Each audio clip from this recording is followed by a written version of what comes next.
everybody, Chris Lazarus here, and welcome back to Sellect Realty's Buyer Series, where we answer all of your questions from how do I know if I want to own a house, all the way through the process to becoming a homeowner.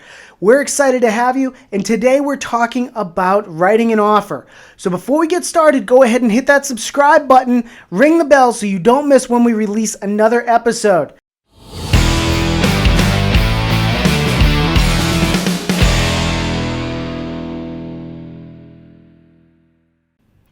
Hey everybody, and welcome back. So we're talking about writing an offer today and how you go through that process. Now, in the state, all of this information is specifically for the state of Georgia. So we operate off of a Georgia Association of Realtor contract, and I'm going to walk you through a couple of big points that you're going to need to know before you go into this phase. Now, as your realtor, we're going to walk you through this, holding your hand the whole way. So if you have any questions as they come up, don't hesitate to ask us as we're going through this process. But here's what you need to understand about your offer. When you write an offer, you are contracting yourself to buy the house. So we want to make sure that this is a house that you want to buy. There are going to be some certain protections in there, which we're going to go through more in depth, but specifically due diligence, a financing contingency, and an appraisal contingency. So when you write the contract, you're entering into a due diligence period. This is where you inspect the property. You can terminate for any reason.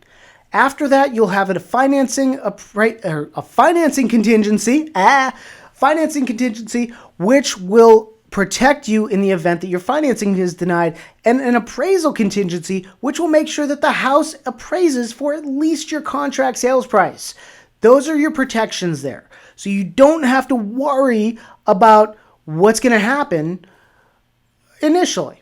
You have time to practice and prep and make sure that this is the right house for you in our state. And we're going to walk you through how that's done in further videos. Now, through the offer process, you're going to write an offer, sign it. Your agent is going to send it to the seller.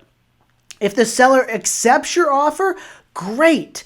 That means that you have a binding contract. They're going to sign it, send it back to you. The moment you get that signed copy back from the seller, guess what? You're under contract. Congratulations. Now, if the seller doesn't agree to all those terms, they can do a couple of things. One is if they don't like your offer, they'll ignore it, right? If you come in too low, you don't seem serious, they might ignore that offer. Second is they might counter that offer. They may come back and say, you know what? On a contract form, they will change terms of that offer and send it back to you. And your agent will relay it. And if you agree to their terms as amended, you'll sign it. Now you have a binding contract. Now that process could go back and forth many times. You could actually go back and forth and counter 5, 6, 7, 10 times. That's not unheard of. Getting the terms correct for everybody in the deal is important because you want to make sure that this is a big transaction. So it's best to make sure that your I's are dotted and your T's are crossed. Those are one of the things that we help you with as a real estate professional. So that's an option. The second option is if your house the third option is if the house that you're interested in has many offers on it, they may do what's called a highest and best. So instead of countering you, the seller is going to call out to everybody that's submitted an offer and say, we have multiple offers on the property. Give us your best offer by 5 o'clock in 2 days' time. In that case, it's up to you to determine how much you want to pay for that house. Your agent will work with you to make sure it's a smart offer and you don't put yourself in a negative financial situation. They'll make sure that you understand the full implications of where that house is relative to the neighborhood and the market as a whole so that you're not overpaying for a home.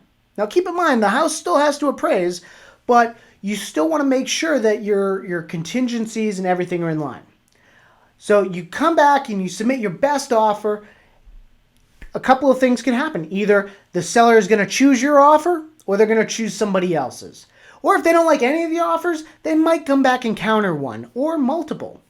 There are lots of ways that this can go, so it's best to have a realtor holding your hand and making sure that you understand that negotiation process from start to finish. And that's what we're here for. So if you have questions, if you're starting to look at homes, you've been to a couple of open houses and you're ready to really get serious, now's the time. Give us a call or send us an email. All the information is below.